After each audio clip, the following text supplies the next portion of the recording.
বাচ্চারা, আজকে আমি তোমাদের এক দুষ্টু মেয়ের গল্প শোনাবো।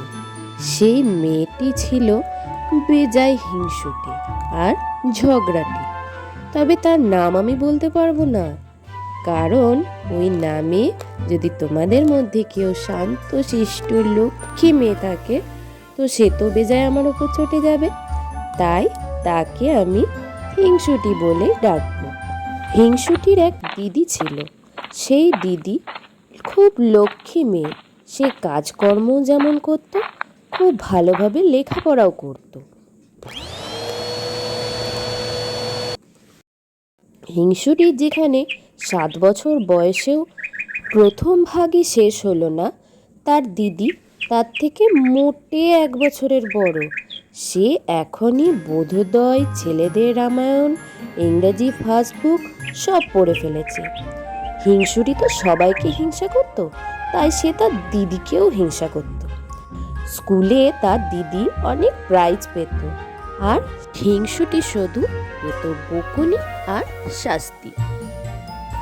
একদিনকার ঘটনা, হিংসুটির দিদি স্কুল থেকে প্রাইজ পেয়ে বাড়ি এলো। মা মা দেখো, আমি এই ছবির বইটা প্রাইজ পেয়েছি। ও মা, তাই? খুব ভালো। হিংসুটি, তুই কি পেয়েছিস? দেখা দেখি। আমি কিচ্ছু পাইনি, যাও। হিংসুটির সে কি কান্না! ফুপিয়ে ফুপিয়ে গাল ফুলিয়ে ঠোঁট বাঁকিয়ে সে বসে রইল, আর কারোর সাথে কথা বলে না। তারপর রাত্রিবেলা, তুই বই প্রাইজ পেয়েছিস? সুন্দর ছবির বই, দেখাচ্ছি তোর বইয়ের কি অবস্থা করতে এবার। এই কথা বলে হিংসুটি পাশের ঘরে গিয়ে কালি ঢেলে মলার ছিঁড়ে কাদায় ফেলে তার দিদির বইটাকে নষ্ট করে ফেলল। এতটাই দুষ্টু ছিল। একদিন হিংসুটির মামা তাদের বাড়ি এলো। দিদি, দিদি, ও মা, ভাই, আয় আয় ভেতরে আয়। এই ধর মিষ্টির প্যাকেটটা ধর, আর ওদের দুজনকে দে। এরপর ওদের মা ওদের মিষ্টি দিল। তো মিষ্টি খেতে দেখে হিংসুটি তার দিদির দিকে খানিকক্ষণ তাকিয়ে রইল, তারপর ভ্যাঁ করে কেঁদে দিল। এই দেখে মামা ব্যস্ত হয়ে বললেন, কিরে কিরে, কি হলো? জিভে কামড় দিলি নাকি? হিংসুটির মুখে আর কোনো কথা নেই, সে এবার কেবল কেঁদেই চলেছে তো কেঁদেই চলেছে। তখন তার মা এক ধমক দিয়ে বলল, কি হয়েছে বলতো?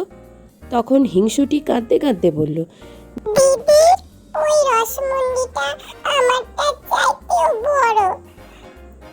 এই নে বোন, তুই এটা খা, আমি খাবো না।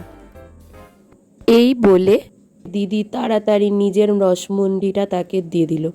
অথচ হিংসুটি নিজে যা খাবার পেয়েছিল তার অর্ধেক সে খেতে পারল না, নষ্ট করে ফেলে দিল। তবুও সে দিদিরটা নিয়েই ছাড়ল। একবার দিদির জন্মদিনে দিদির জন্য অনেক জামা কাপড় কিনে নিয়ে আসা হয়। তো সেই জামা কাপড় দেখে হিংসুটি সে কি রাগ! ও আচ্ছা, দিদির জন্য এত কিছু, এত নতুন নতুন জামা কাপড়, আর আমার জন্য কিছুই না। একদিন মায়ের আলমারি খুলে হিংসুটি দেখল আলমারির মধ্যে লাল জামা পরে লাল জুতো পায়ে টুকটুকে রাঙা একটা পুতুল রয়েছে। দেখেছো দিদি কি দুষ্টু, নিশ্চয় মামার কাছ থেকে পুতুল আদায় করেছে, আবার আমার না দেখে মায়ের কাছে লুকিয়ে রাখা হয়েছে। আমি তো ছোট বোন, আমারই তো পুতুল পাওয়া উচিত, দিদি কেন মিছে মিছে পুতুল পাবে?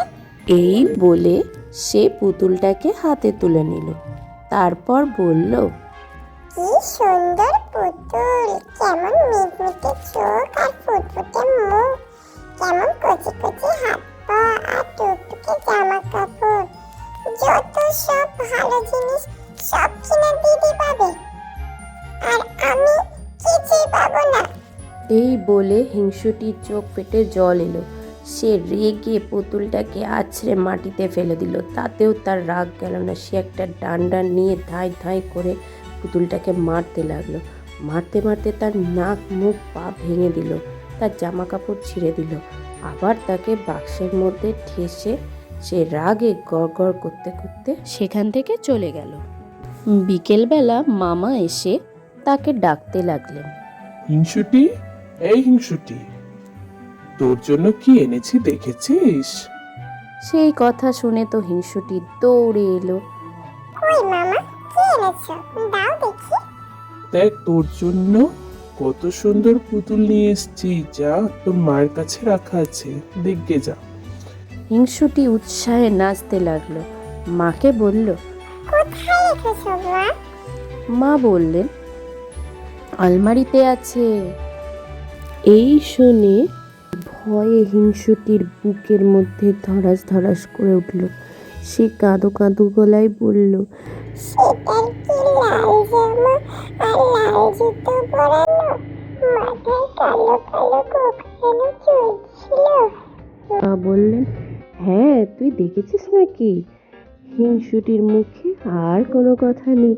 সে খানিকক্ষণ ফ্যাল ফ্যাল করে তাকিয়ে তারপর একেবারে ভ্যাঁ করে কেঁদে কেঁদে এক দৌড়ে সেখান থেকে পালিয়ে গেল।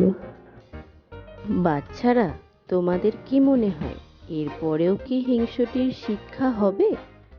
নিশ্চয়ই তার শিক্ষা হওয়া উচিত, কারণ এরপরেও যদি তার শিক্ষা না হয় তাহলে সে আবারও কোনো না কোনো নিজেরই ক্ষতি করে বসবে।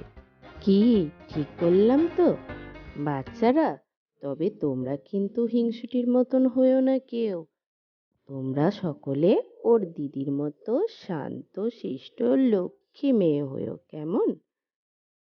এই বলে তোমাদের কাছ থেকে বিদায় নিচ্ছি। আবারও আসবো নতুন কোনো গল্প নিয়ে।